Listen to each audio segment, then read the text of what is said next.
Good morning. I'm Stephen Joel Trachtenberg.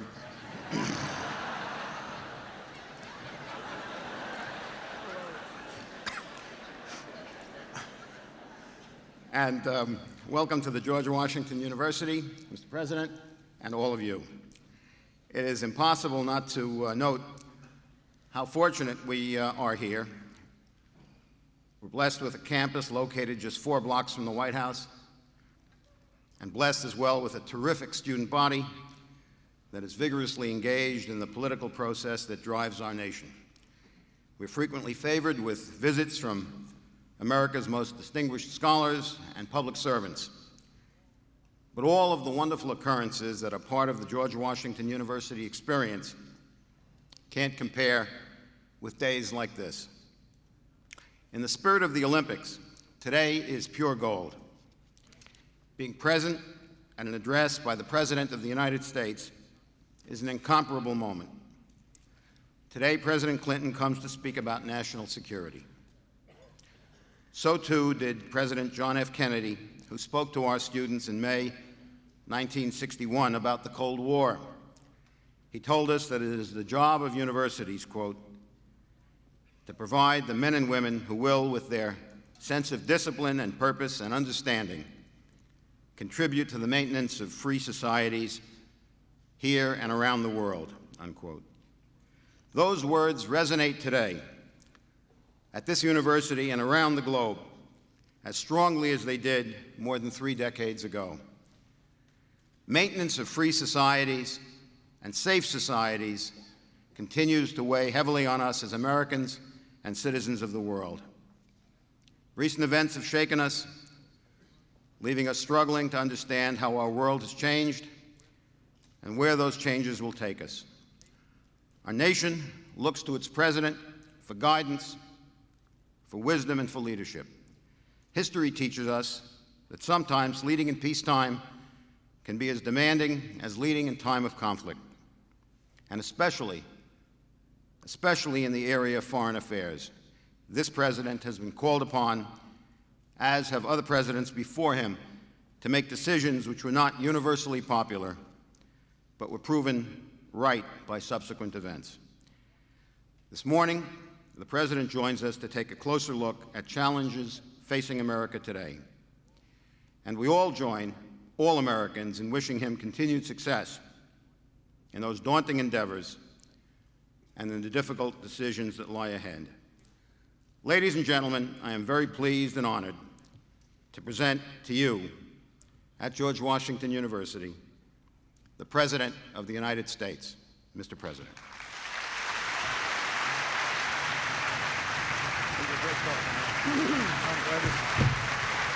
Thank you very much.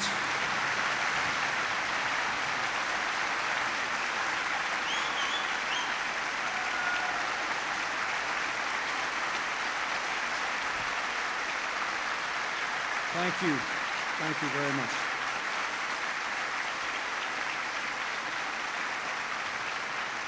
Thank you. Thank you very much, President Trachtenberg. I was in the neighborhood, so I thought I'd drop by.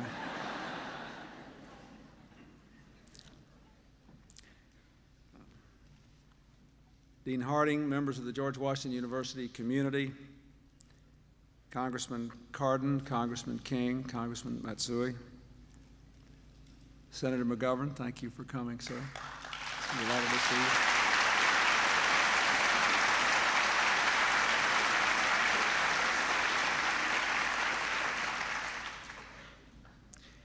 And by the way, thank you for writing your brave book about your daughter and for going around the country and talking about it. Thank you so much.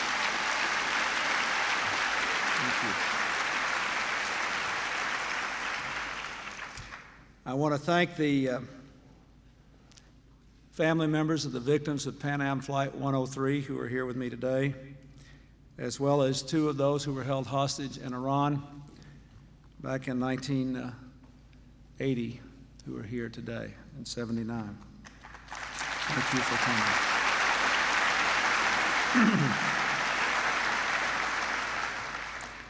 I'm pleased to be back here at George Washington, especially as you celebrate your 175th anniversary.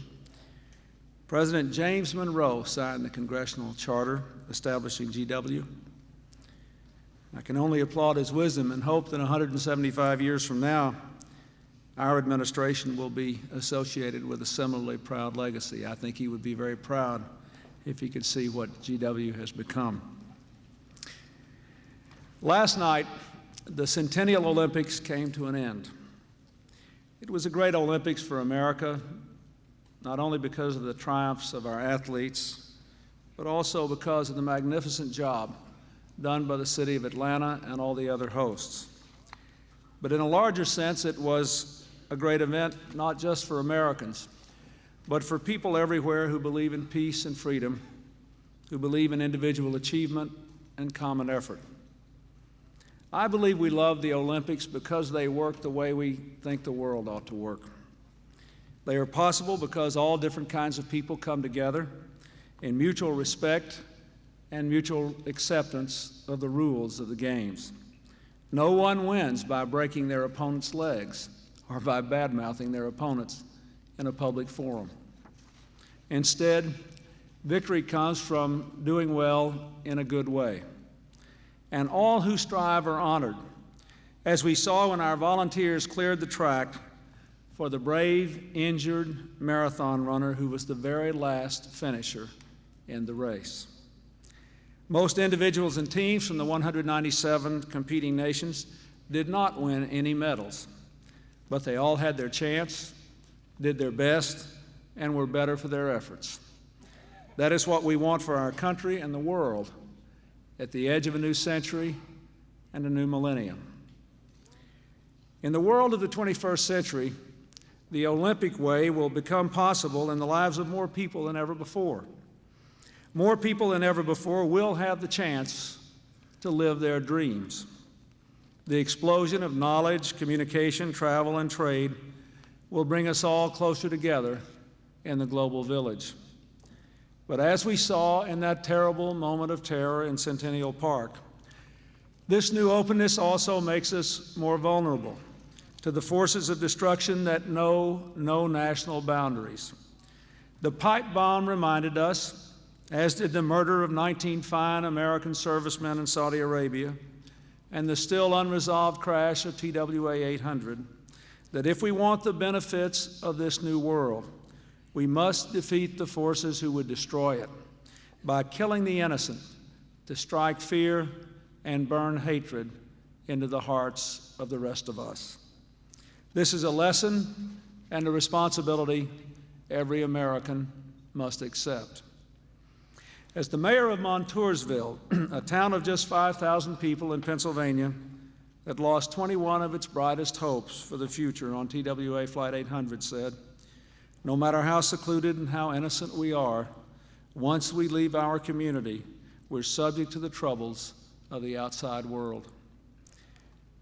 America faces three great challenges as we enter the 21st century: keeping the American dream alive for all who are willing to work for it, bringing our own country together, not dividing it, and making sure America remains the strongest force in the world for peace and freedom, security and prosperity.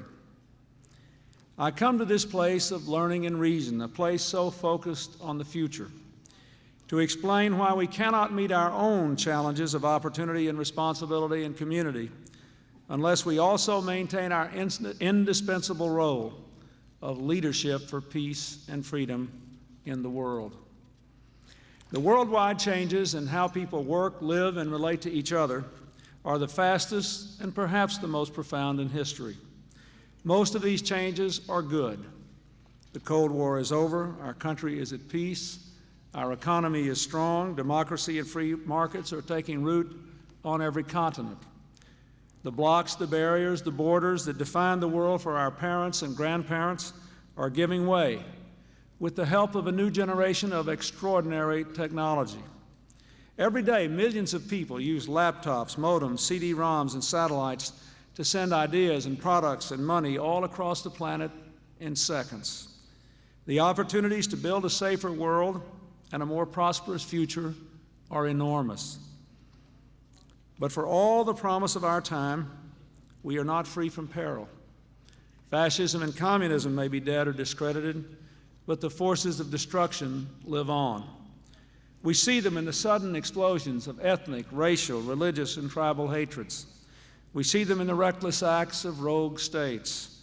We see them especially in the dangerous webs of new threats, terrorism, international crime, and drug trafficking, and the continuing threat that weapons of mass destruction might spread across the globe. These forces of destruction find opportunity in the very openness, freedom, and progress we cherish. We must recognize that modern technologies by themselves will not make for us a new world of peace and freedom. Technology can be used for good or evil. American leadership is necessary to assure that the consequences are good. That is why we have worked so hard to seize the opportunities created by change and to move swiftly and strongly against the new threats that change has produced. To seize the opportunities, we are strengthening our alliances, dramatically reducing the danger of weapons of mass destruction, leading the march for peace and democracy throughout the world, and creating much greater prosperity at home by opening markets to American products abroad. Our alliances are the bedrock of American leadership, as we saw in the Gulf War, in Haiti, and now in Bosnia. Many other nations who share our goals will also share our burdens. In Europe, we have supported the forces of democracy and reform in the former Soviet Union, the removal of Russian troops from the Baltics, and led the way to opening NATO's doors to Europe's new democracies through the Partnership for Peace, as Europe, the main battleground for the bloodiest century in history, is finally coming together peacefully. In Asia, we have revitalized our security alliance with Japan, joined with South Korea to promote lasting peace on the Korean Peninsula, and work steadily to encourage the emergence of a strong, stable, open China. The end of the Cold War has also allowed us to lift the dark cloud of nuclear fear that had hung over our heads for 50 years. Today, not a single Russian missile is pointed at our citizens or cities. We are cutting Russian and American arsenals by 2/3 from their Cold War height. We helped Ukraine, Belarus, and Kazakhstan to give up their nuclear weapons, which was left on their land when the Soviet Union dissolved. We are working with Japan and Korea, and we have persuaded North Korea to freeze the dangerous nuclear program it had been developing for over a decade. We have advanced the struggle for peace and freedom. When people live free and at peace, we are more secure because they're less likely to resort to violence or to abuse human rights, and more likely to be better trading partners and partners in our common struggle against terrorism, international crime and drug trafficking, environmental degradation. Because America is taking those risks for peace and democracy, the dictators are gone from Haiti. Democracy is back, and the flow of desperate refugees has stopped. In Bosnia, the snipers' killing fields have become children's playing fields once again. In Northern Ireland and the Middle East, though difficulties remain, conflicts that once seemed unsolvable are moving closer to resolution. None of these struggles is easy. There is no guarantee of success, but we will continue to work for success, and we will make a difference. Finally, we have seized the opportunity to better our people's lives at home by opening markets abroad. The true measure of our security includes not only physical safety, but economic well-being as well. Decades from now, people will look back on this period and see the most far-reaching changes in the world trading system in generations. Changes that are good for the American people. Changes that include 200 new trade agreements, including GATT and NAFTA, the Summit of the Americas, the Asian-Pacific leaders' commitment to bring down trade barriers. Because of these changes, America is the world's #1 exporter again, and we have 1 million new high-paid jobs as a result. Now, none of these achievements just happened. They came about because we worked with others to share the risks and cost of engagement, because we used the power of our example and, where necessary, the example of our power. They happen because we were willing to make tough choices today, knowing they would pay off for you tomorrow. Above all, they happen because we refused to listen to those who said that with the Cold War over, America could choose escapism over engagement. Had we done so, we would have weakened the world's reach for freedom and tolerance and prosperity and undermined our own security and prosperity. The fact is, America remains the indispensable nation.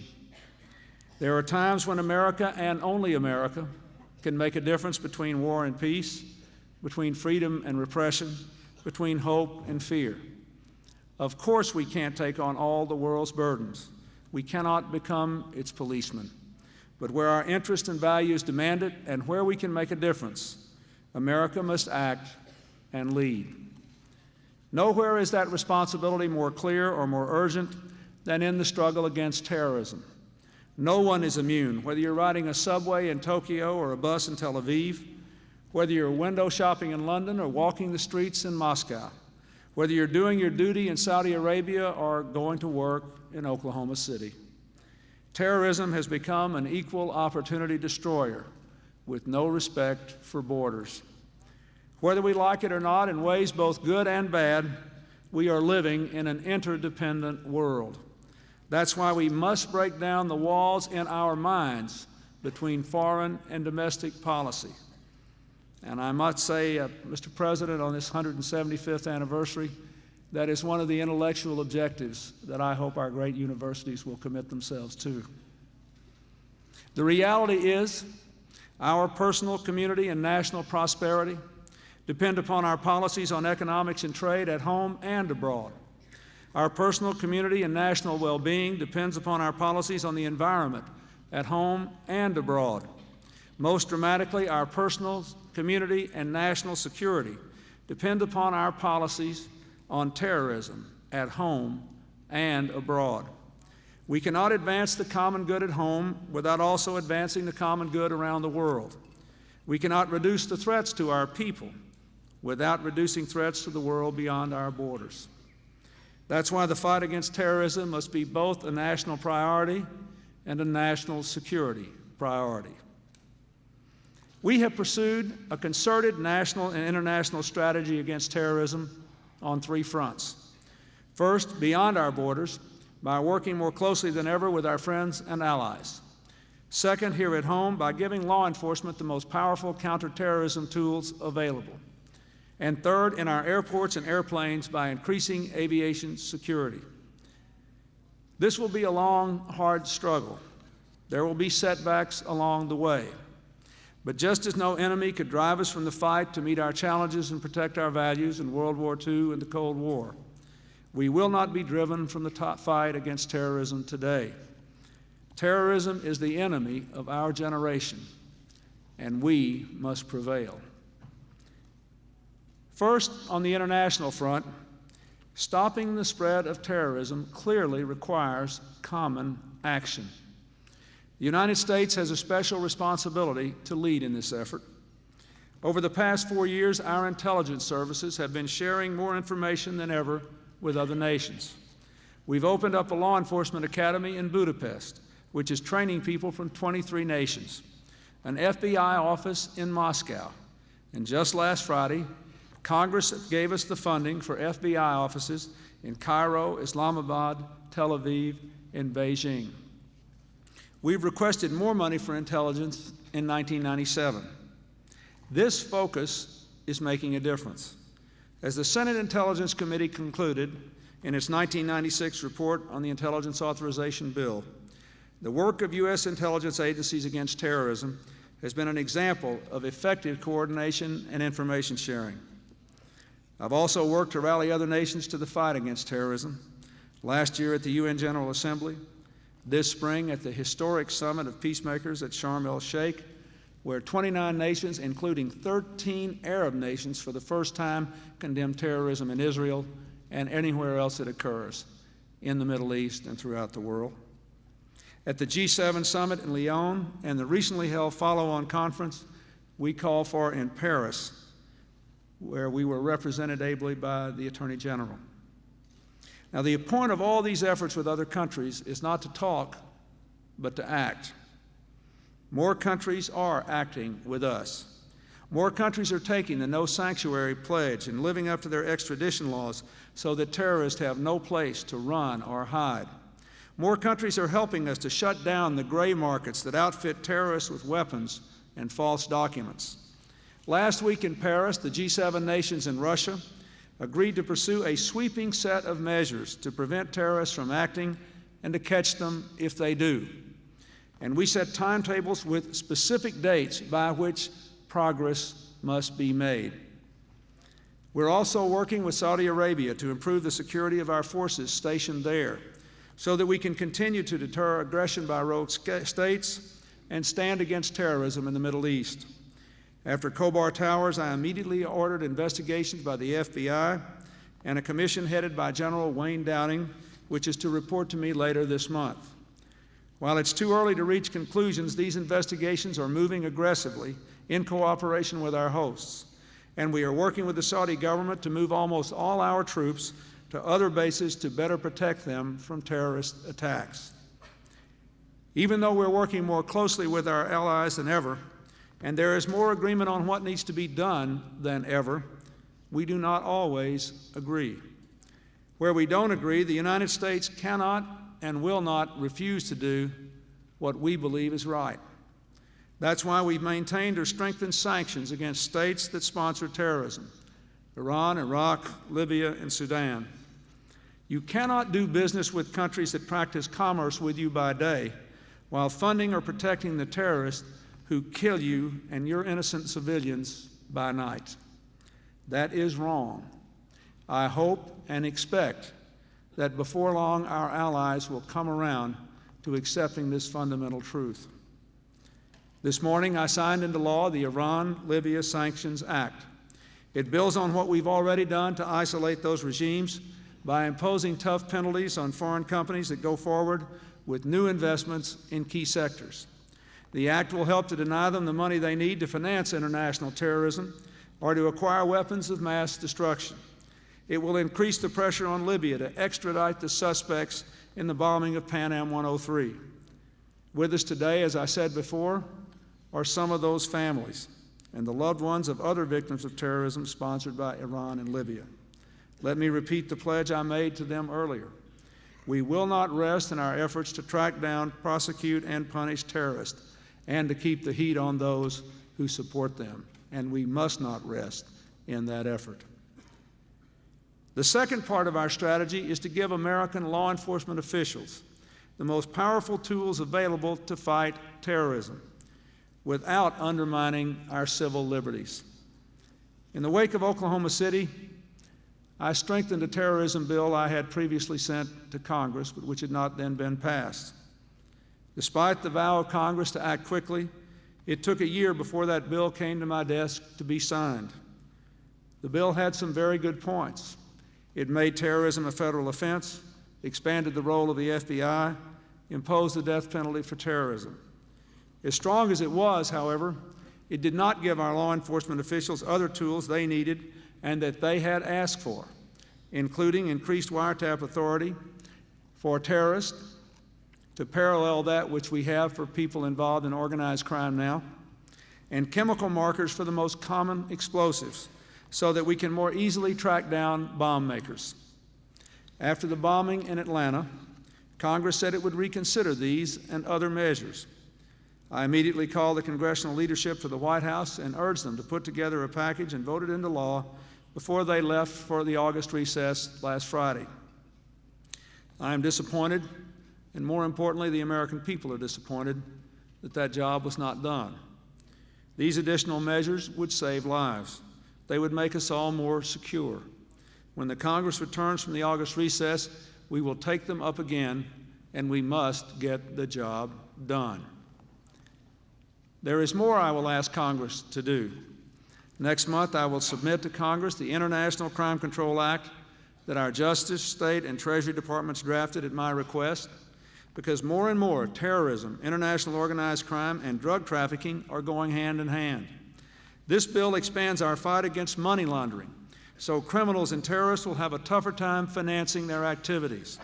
It strengthens our extradition powers and border controls to keep more criminals and terrorists out of America. It increases the ability of American law enforcement to prosecute those who commit violent crimes against Americans abroad. Congress should pass it. And once again, I urge the Senate to ratify the the Chemical Weapons Convention so that we can eliminate chemical weapons stockpiles and give our law enforcement new powers to investigate and prosecute people planning attacks with such weapons. We have seen the terrible, destructive impact of sarin gas in the Tokyo subway. Within a month of that attack, Japan's Diet ratified the Chemical Weapons Convention, but we still have not done so. If the Chemical Weapons Convention were enforced today, it would be much more difficult for terrorists to acquire chemical weapons. They are not waiting, and we shouldn't either. Finally, the third front of our struggle against terrorism is the airports and airplanes that bring us all closer together. Air travel remains the safest form of transportation, and our airlines have the best safety record and security record in the business. But that's of small consolation when a single attack can take so many lives. Last year, we began field testing new high-tech explosive detection machines in Atlanta and San Francisco. We significantly increased security at our airports, and the FAA created a new government and industry panel to review airline security. After the TWA crash, I ordered new measures to increase the security of air travel. As any of you who have flown in recent days will have noticed, we're doing more hand searches and machine screening of luggage. We're requiring pre-flight inspections for every plane flying to or from the United States. Every plane, every cabin, every cargo hold, every time. The Vice President is leading a commission on aviation security that is to report back to me within 45 days with an action plan to deploy machines that can detect the most sophisticated explosives and other needed changes. Now, I know all this has led to some extra inconvenience for air travelers, and it may lead eventually to a modest increase in the cost of air travel, but the increased safety and peace of mind will be worth it. So, greater international cooperation, stronger American law enforcement, safer air travel. These are the fronts of our concerted strategy against terrorism. Much of this work by law enforcement, intelligence, and military professionals goes unheralded, but we are getting results. For example, we prevented attacks on the United Nations and the Holland Tunnel in New York. We thwarted an attempt to bomb American passenger planes from the skies over the Pacific. We convicted those responsible for the World Trade Center bombing and arrested suspects in the Oklahoma City and Unabomber cases. We've tracked down terrorists around the world and extradited more terrorists in 4 years than in the previous 12. But I want to make it clear to the American people that while we can defeat terrorists, it will be a long time before we defeat terrorism. America will remain a target because we are uniquely present in the world, because we act to advance peace and democracy, because we have taken a tougher stand against terrorism, and because we are the most open society on earth. But to change any of that, to pull our troops back from the world's trouble spots, to turn our backs on those taking risks for peace, to weaken our opposition against terrorism, to curtail the freedom that is our birthright, would be to give terrorism a victory it must not and will not have. In this fight, as in so many other challenges around the world, American leadership is indispensable. In assuming our leadership in the struggle against terrorism, we must be neither reluctant nor arrogant, but realistic, determined, and confident. And we must understand that in this battle, we must deploy more than police and military resources. Every one of you counts. Every American counts. Our greatest strength is our confidence, and that is the target of the terrorists. Make no mistake about it. The bombs that kill and maim innocent people are not really aimed at them, but at the spirit of our whole country and the spirit of freedom. Therefore, the struggle against terrorism involves more than the new security measures I have ordered and the others I am seeking. Ultimately, it requires the confident will of the American people to retain our convictions for freedom and peace, and to remain the indispensable force in creating a better world at the dawn of a new century. Everywhere I travel on behalf of our country, I encounter people who look up to us because of what we stand for and what we're willing to stand against. I've said this before, but when Hillary and I visited the Olympic Village, I was so moved by the athletes who came up to me and talked about what America had meant to their countries. A young Croatian athlete who thanked me for our efforts there, not long after Secretary Brown's plane crashed and Secretary Cantor had finished the mission. An Irish athlete who thanked me for our efforts to bring peace in Northern Ireland. A Palestinian athlete who said that he came from a very old people, but they never had an Olympic team until they made peace with Israel, and that many people wanted to keep that peace. This responsibility is great, and I know it weighs heavily on many Americans. But we should embrace this responsibility because at this point in time, no one else can do what we can do to advance peace and freedom and democracy. And because it is necessary at this point in time for our own peace and freedom and prosperity. As we remember the Centennial Olympics, the weeks of courage and triumph, the wonder of the world's youth bound together by the rules of the game and genuine mutual respect, let us resolve to work for a world that looks more like that in the 21st century, to stand strong against the moments of terror that would destroy our spirit, to stand for the values that have brought us so many blessings, values that have made us, at this pivotal moment, the indispensable nation. Thank you very much.